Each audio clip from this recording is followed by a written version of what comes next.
Hello everyone. Now we'll discuss about the rules for constructing the character constant. Character constant. So here it is rules for constructing character constant. Character constant. So first thing that a character constant is a single digit or a special symbol. A character constant is a single digit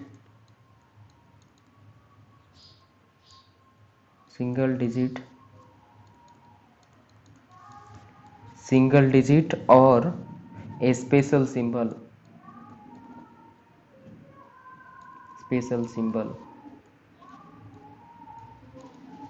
Okay, so a character constant that is a single digit or a special symbol. तो space single digit हो सकता है और that may be the special symbol also. Next thing and special this one and this one. Another thing, it should be enclosed within single inverted commas. It should enclosed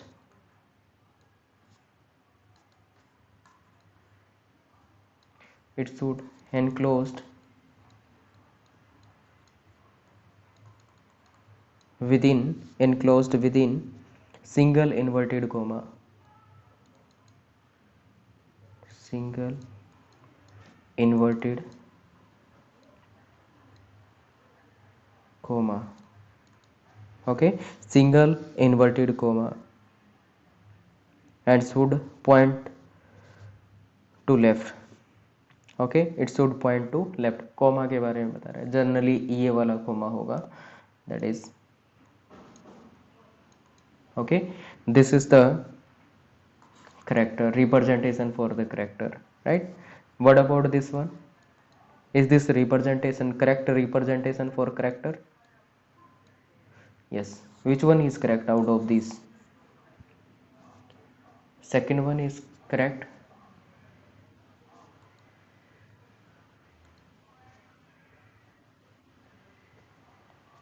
Yes. किसी को ये भी लग रही है क्या?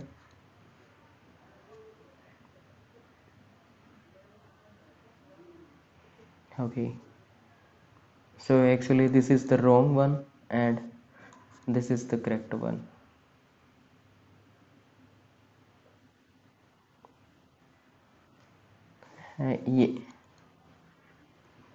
ये वाला है, ये वाला.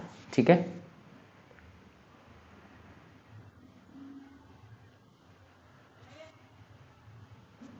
तभी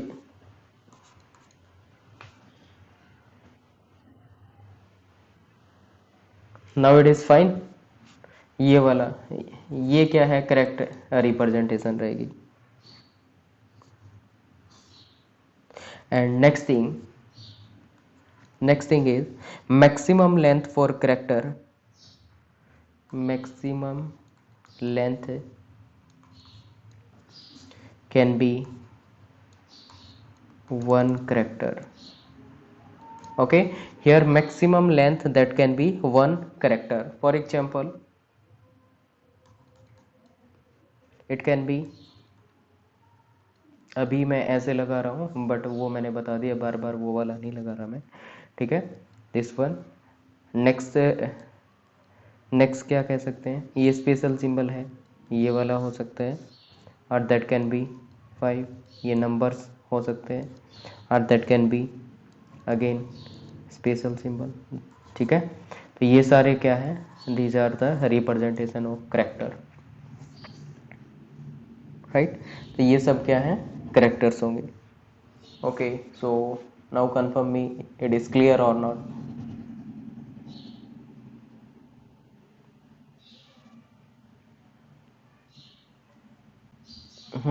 करेक्टर एक ही होना चाहिए. That may be the digit or that may be the alphabet or that may be the number or special symbol. ठीक है, जैसे कि यहाँ पे ये क्या है? एक अल्फ़ाबेट हो गया, ये एक नंबर हो गया, और ये क्या है, स्पेशल सिंबल में काउंट कर लेते हैं।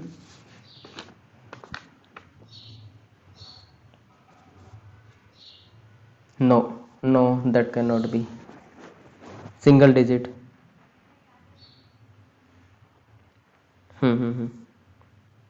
There should be the single digit, combination कर देंगे, दैट बिकम्स द स्ट्रिंग, वो स्ट्रिंग बन जाती है।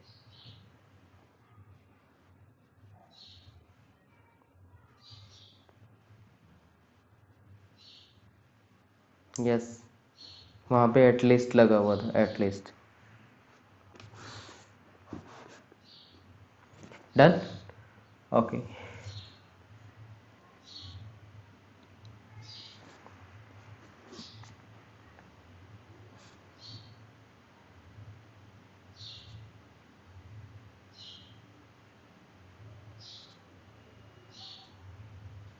Next thing is types of variable.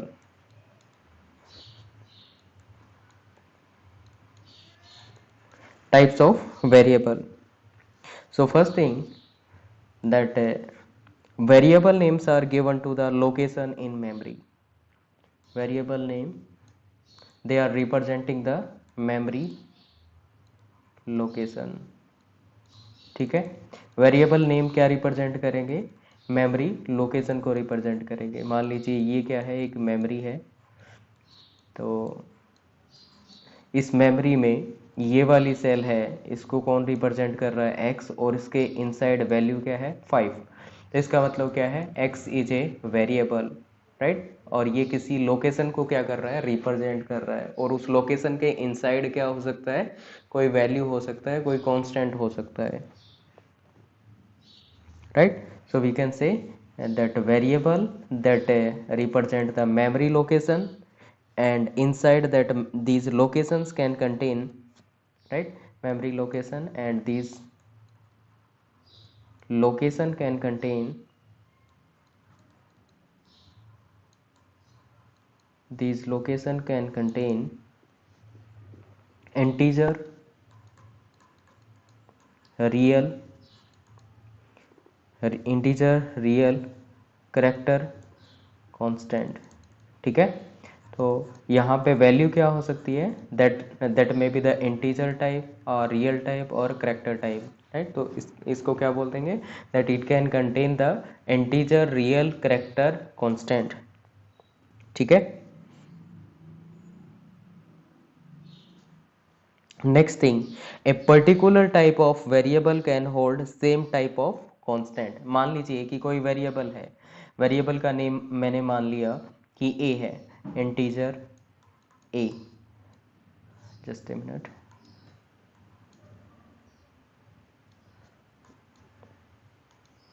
Integer A. तो ए क्या रिप्रेजेंट करेगा, किसी मेमोरी लोकेशन को रिप्रेजेंट करेगा, और इंटीजर ए अगर है तो हम क्या कर सकते हैं, कांस्टेंट भी इंटीजर टाइप का ही स्टोर करेंगे उसमें, राइट। तो कांस्टेंट भी क्या होगा, इंटीजर टाइप का। तो ए इक्वल टू 3, इट मीन्स क्या कर दिया, यहाँ पे असाइन कर दिया ए को value, that is 3, and that is integer type constant, right. तो यहाँ पे क्या आ गया, 3। Yes, is it clear.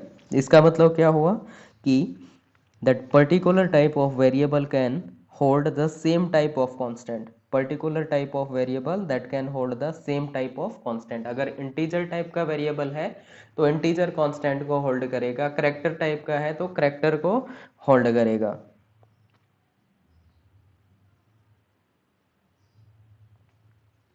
Is it clear, okay.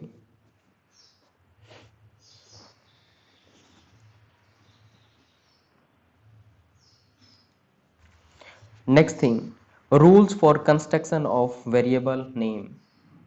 Rules for constructing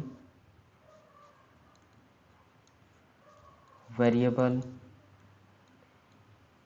name. Rules for constructing variable names. So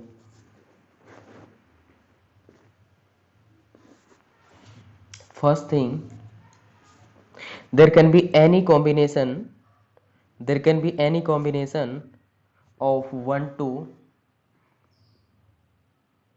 31 alphabets. There can be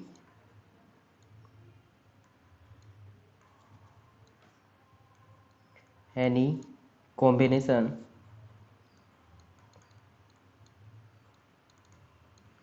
of 1 to 31 alphabets.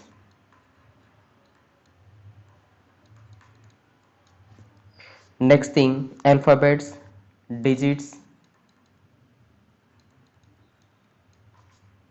or underscore or underscore. Okay, so there can be any combination of 1 to 31 alphabets, digits और underscore. इनका कोई भी combination हो सकता है. Next thing, some compiler, uh, in this case, some of the compiler that allows the variable name length up to 247 character. ठीक है, तो कुछ कंपाइलर्स होंगे जो क्या अलाउ करेंगे, they will allow 247 characters for the variable name. ठीक है, वेरिएबल नेम के लिए कितने, 247 करेक्टर, 247 करेक्टर्स तक अलाउ कर सकते हैं, कुछ कंपाइलर्स के बारे में बताया. But still we are using the 1 to 31 value. ठीक है, बट स्टिल कितनी वैल्यूज को यूज कर रहे हैं, 1 से लेके 31 तक, जिसमें कॉम्बिनेशन हो सकता है, अंडरस्कोर हो गया, नंबर्स हो गया, अल्फ़ाबेट्स हो गया. राइट, तो इस तरीके से हो सकता है, जैसे कि इट इज ए अंडरस्कोर 1 और एग्जाम्पल मैं बाद में दूंगा, एक बार के लिए रहने देते हैं. ठीक है, एग्जाम्पल बाद में देखते हैं. कुछ और पॉइंट्स अपने को देखने हैं इससे पहले, एग्जाम्पल से पहले. Next thing, that first character in variable must be alphabet. Okay, so first character in alphabets, okay, first character in variable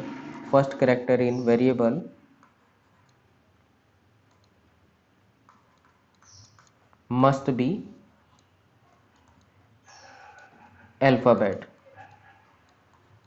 ठीक है, तो पहला करेक्टर क्या होना चाहिए, दैट मस्ट बी अल्फ़ाबेट, वो अल्फ़ाबेट ही होना चाहिए, मस्ट बी अल्फ़ाबेट, और that can be the underscore also, और underscore.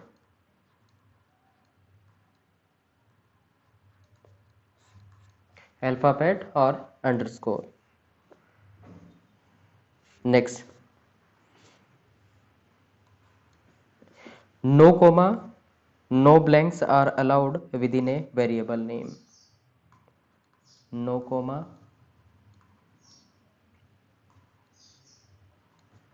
no blanks, no comma, no blank allowed. Blanks का मतलब क्या हो गया, blank space allowed. Right, comma allowed नहीं होगा, ब्लैंक स्पेस भी अलाउड नहीं होगा.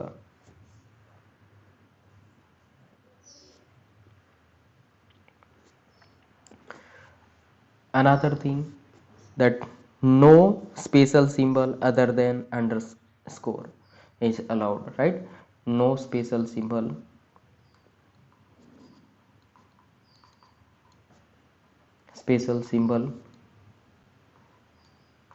allowed other than अंडरस्कोर, ठीक है, जैसे कि gross underscore salary. Right, gross underscore salary.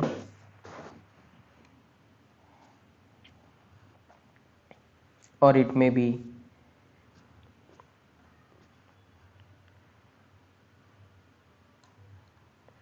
m underscore hra, or it may be pop underscore e underscore 89, like that.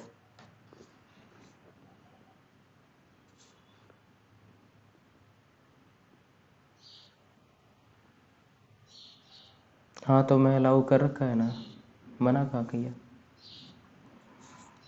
Allow कर रखा है ना, ये अंडरस्कोर ही तो हैं सारे, ठीक है। बट मैंने क्या कहा, स्पेशल सिंबल अलाउड नहीं है, उनमें से एक अलाउड है, दैट इज अंडरस्कोर। यस, हाँ जी हाँ।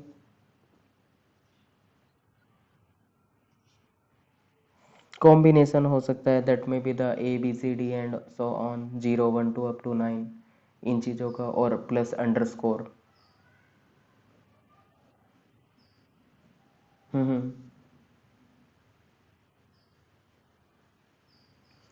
247, that can be the maximum character. जैसे मैंने बोला ना कि वैसे तो 31 मैक्सिमम अल्फ़ाबेट्स अंडरस्कोर नंबर्स का कॉम्बिनेशन करके ज़्यादा से ज़्यादा कितना लेंगे वेरिएबल के लिए, 31। बट ज़्यादा और ज़्यादा भी हो सकते हैं, दैट्स डिपेंड ऑन कंपाइलर। कुछ कंपाइलर्स 247 तक सपोर्ट कर सकते हैं। Done.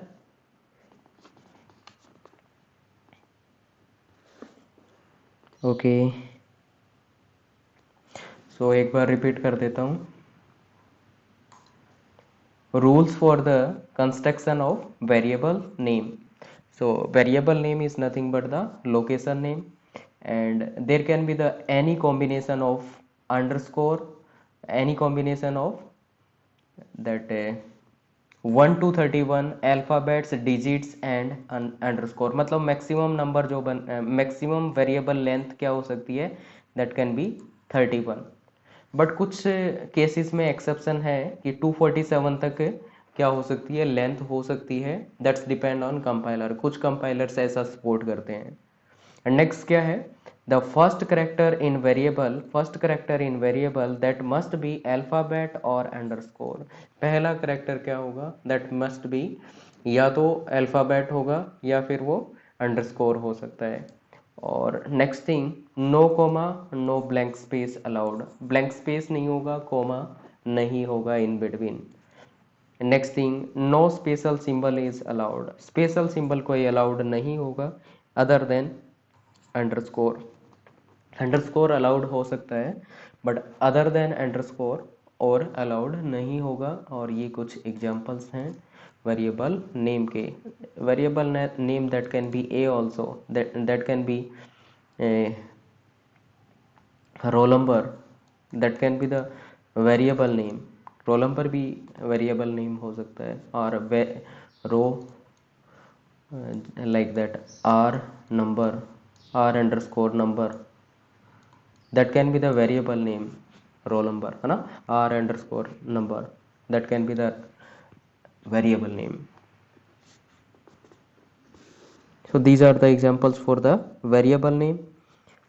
Next thing, that it is necessary to declare the type of any variable in the beginning of the program. तो कोई भी प्रोग्राम है उसमें नेसेसरी होगा कि उस वेरिएबल की टाइप्स को क्या किया जाए, डिफाइन किया जाए कि वेरिएबल इंटीजर टाइप का और रियल टाइप का, कैरेक्टर टाइप का, किस टाइप का वेरिएबल है, राइट, वो डिक्लेयर करना पड़ेगा स्टार्टिंग में। Yes, now tell me it is clear और नॉट।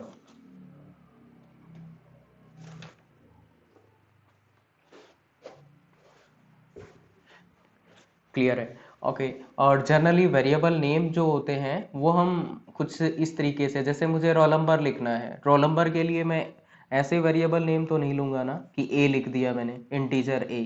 रोल नंबर क्या होते हैं, इंटीजर टाइप के होने चाहिए ना, है ना। तो रोल नंबर इंटीजर ए थोड़ी लिख दूंगा, उसके लिए लिख सकते हैं बट बेटर होगा कि हम क्या लिखें, इंट रोल नंबर कुछ इस तरीके से लिखा जाए, int roll number, roll underscore number कर दिया मान लीजिए, या रोल नंबर कर दिया। तो कुछ इस तरीके से लिखना चाहिए ताकि उसको समझने में आसानी हो जाए कि ये इंटीजर टाइप के रोल नंबर्स को रिप्रेजेंट कर रहे हैं। डन।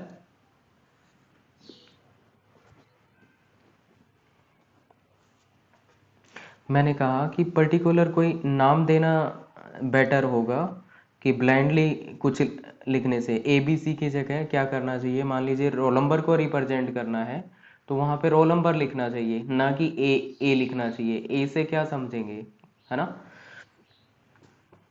हाँ, रेलिवेंट नेम होना चाहिए उसका कुछ। दैट विल बी, फोर्स नहीं है ऐसा कि कंपलसरी है ऐसा ही होना चाहिए, but it will be suitable. Done.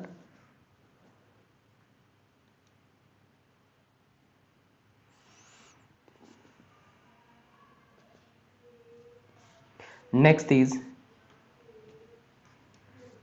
C keyword.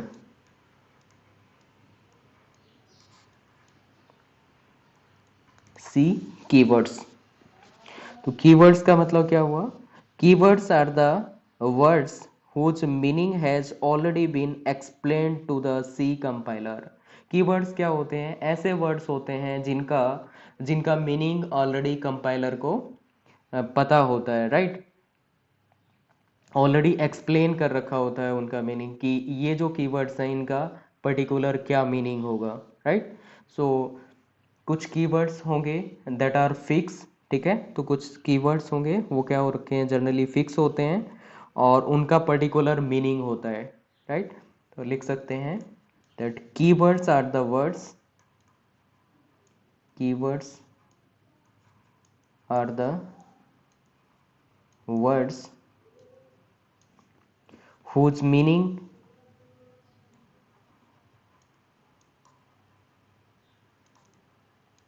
whose meaning has already been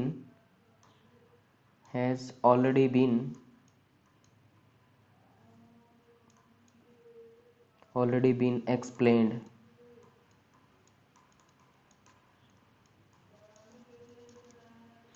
और कॉपी कर लेना ये चीज़ें, I will not provide the notes for this one, ठीक है। कॉपी कर लेना इनको। कर रहे थे copy,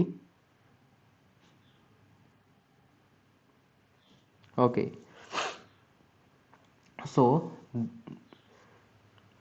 who having has already been explained, okay, has already been explained to the C compiler।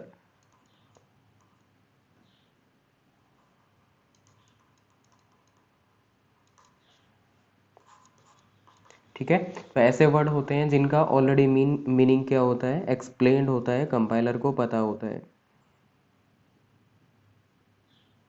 Another thing, we can not use keyword as a variable name, ठीक है। We can not use keyword as variable name. किसी keyword को as a variable name use नहीं किया जा सकता, right. We can not use the keyword as a variable name and these keywords are also known as reserved word। keywords को क्या बोला जाता है, they are also known as reserved words। इनको रिजर्व वर्ड्स भी बोल दिया जाएगा, right. And 32 keywords are available in C language। 32 keywords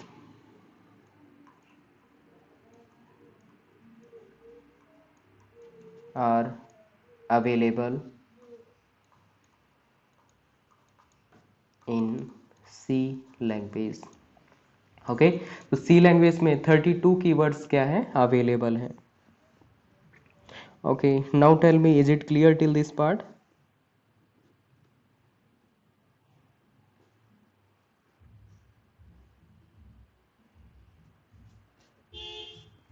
okay, ये कीवर्ड्स के नेम भी नोट कराऊं क्या।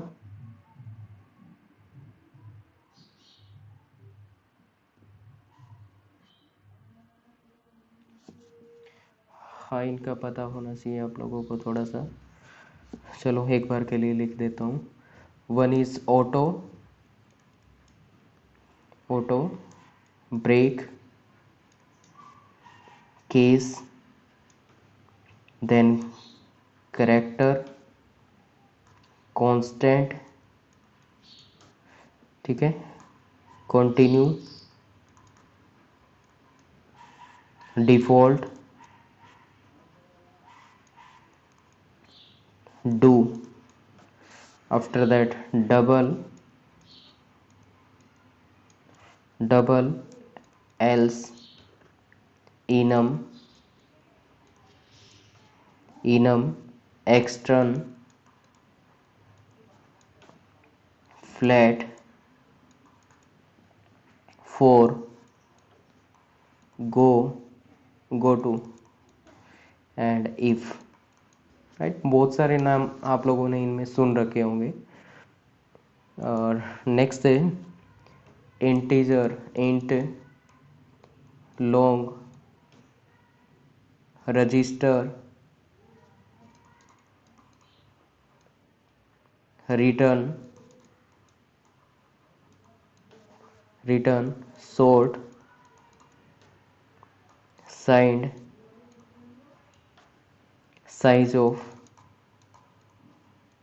Size of, static, then struct,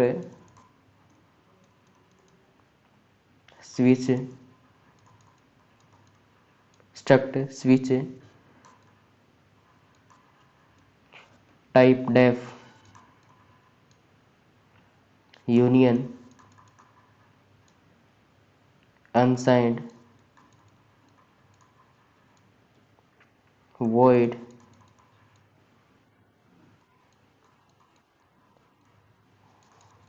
volatile, while. Right, so these are the 32 keywords. I think these are 32. So you,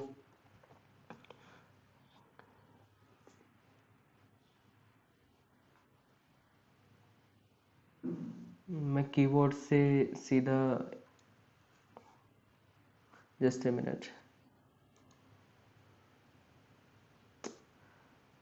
okay, so these are the 32 keywords in the C language. Okay, and out of these 32 keywords we cannot take this keyword as a variable name. इनको variable name की तरह नहीं लिखा जा सकता। और कुछ अलग से वेंडर होते हैं जैसे माइक्रोसॉफ्ट बोरलैंड और अदर वेंडर ऑल्सो, हो सकता है कि उसमें कुछ एक्स्ट्रा कीवर्ड्स ऐड कर रखे हो। Right, it may be that some extra keywords are added. Done, generally क्या होंगे, that will be 32। These are the most important one. These keywords are in C language.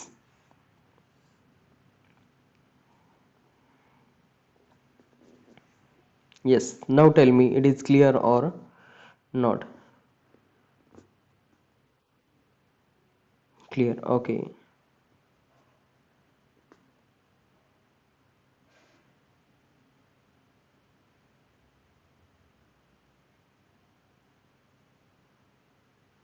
Okay, let's see. Next thing, that some of the rules applicable on C program. Some rules applicable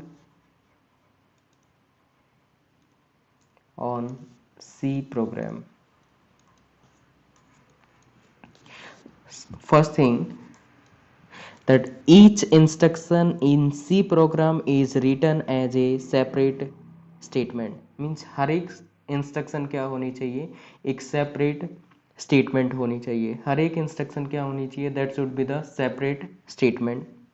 and the complete program will have series of statement. ठीक है, तो complete program में क्या होगा, series of statements होंगी। इसका मतलब हर एक इंस्ट्रक्शन, मान लीजिए ये कोई प्रोग्राम है, in between these are the instructions, तो सारे के सारे क्या होने चाहिए, अलग स्टेटमेंट्स होनी चाहिए और इनका कलेक्शन क्या बन जाएगा, that becomes the program. Next thing, statement should be in order in which you want to execute the program. ये जो स्टेटमेंट्स हैं इनको इस तरह से लिखना चाहिए कि जिस जिस तरीके से आपको क्या करना है, प्रोग्राम को एग्जीक्यूट कराना है। मान लीजिए कि पहले आपको क्या चाहिए, किसी प्रोग्राम में किसी चीज़ का एडिशन निकालना है, फिर मल्टीप्लिकेशन करना है, फिर उसका एरिया फाइंड आउट करना है। तो आपको क्या करना पड़ेगा, पहले एडिशन के लिए स्टेटमेंट, फिर मल्टीप्लिकेशन वाली स्टेटमेंट, फिर एडिशन वाली, फिर प्रिंट ऑफ कुछ करना है तो वो वाली स्टेटमेंट एक सीक्वेंस में करना चाहिए। नेक्स्ट थिंग, ब्लैंक स्पेस में be allowed between two words. दो वर्ड्स के बीच में क्या हो सकता है, देयर में be the blank space, but not between the variable and constant और कीवर्ड। कीवर्ड के बीच में या फिर वेरिएबल के बीच में या कांस्टेंट के बीच में, इनके बीच में कोई ब्लैंक स्पेस नहीं अलाउड होगा, राइट। इनके बीच में ब्लैंक स्पेस नहीं अलाउड होगा। जैसे कि ब्रेक एक कीवर्ड है, ब्रेक क्या है, एक कीवर्ड है ब्रेक। तो मैंने क्या कर दिया, बीच में ब्लैंक स्पेस दे दिया, दिस इज नॉट अलाउड। ऐसे ही वेरिएबल नेम में ब्लैंक स्पेस और कोमा अलाउड नहीं होता, कांस्टेंट में भी ब्लैंक स्पेस और कोमा अलाउड नहीं होता है। Next thing, all statement are entered in small case letter. ठीक है, तो जनरली क्या होना चाहिए, that all the statement that should be entered in the small letter. Next क्या होगा, that C has no rules for the position at which a statement is to be written, that's why it is called free from language, right. Okay, लिखने भी हैं ये points. Okay,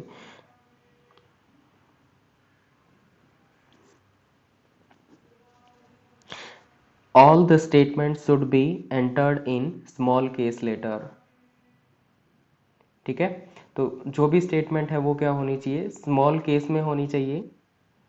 next, C has no rule for position. Position के लिए कोई particular rule नहीं है कि इस स्टेटमेंट, ये एक स्टेटमेंट लिख दी उसके बाद कॉन्टिन्यूसली आप स्टेटमेंट लिख सकते हो, राइट।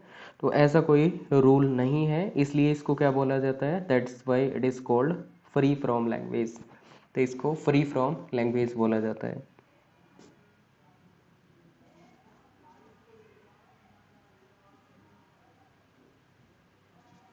नेक्स्ट काम की बात यह है कि every statement must end with semicolon.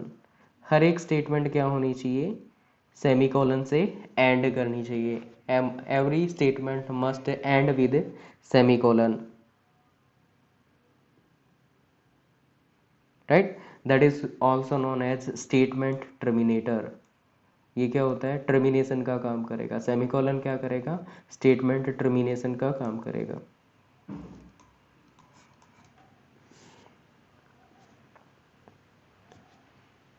Yes, is it clear to all?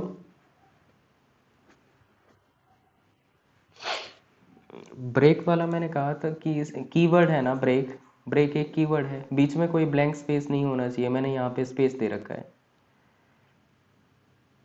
तो इसका मतलब ये वैलिड कीवर्ड नहीं है। BREAK ऐसे लिख दिया, स्पेस दे दिया ना, वैलिड कीवर्ड नहीं है। वेरिएबल में भी अलाउड नहीं है स्पेस, कांस्टेंट में भी अलाउड। क्या चीज़?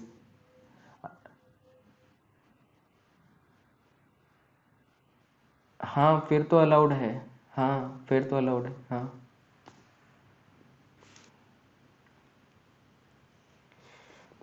Okay, is it clear? So these are the basic point related to the C language। Free from language का मतलब ये हुआ कि मान लीजिए कोई स्टेटमेंट लिख दी इंटीजर ए, राइट, और उसके बाद सेमीकोलन लिया, उसके बाद इसी लाइन में क्या कर दिया, इंटीजर बी, राइट, उसी लाइन में फिर और कोई इंटीजर वेरिएबल डिक्लेयर कर दिया, उसके बाद प्रिंट ऑफ कर दिया। लगातार ऐसे ही करते जा रहे हैं सेमीकोलन लगा के। तो ऐसा नहीं है कि आपको नेक्स्ट लाइन में इनको लिखना ज़रूरी है यहाँ पे और इसको यहाँ पे, कॉन्टिन्यूसली लिखते जाइए सेमीकोलन लगा के, तो भी कोई प्रॉब्लम नहीं आएगा। तभी इसने कहा कि ये क्या होती है, फ्री फ्रॉम लैंग्वेज होती है, कि पोजीशन का कोई मैटर नहीं, पोजीशन का मैटर नहीं करता है कि इसको नेक्स्ट लाइन में ही लिखना है। हाँ, कोबोल वगैरह का मुझे नहीं पता है, बट सिंपल बात यह है कि एक लाइन में भी लिख सकते हो एक प्रोग्राम को, उसमें कोई दिक्कत नहीं है। सेमीकोलन वगैरह का यूज करेंगे और एक लाइन में लिख सकते हैं, ऐसा कोई इशू नहीं है। That's why it is free from language. Free from नहीं बोलेंगे, फॉर्म फॉर्म बोलेंगे, sorry, it is free form, कि इसकी कोई ऐसी कोई पर्टिकुलर फॉर्म नहीं है, एक लाइन में भी लिखा जा सकता है, राइट।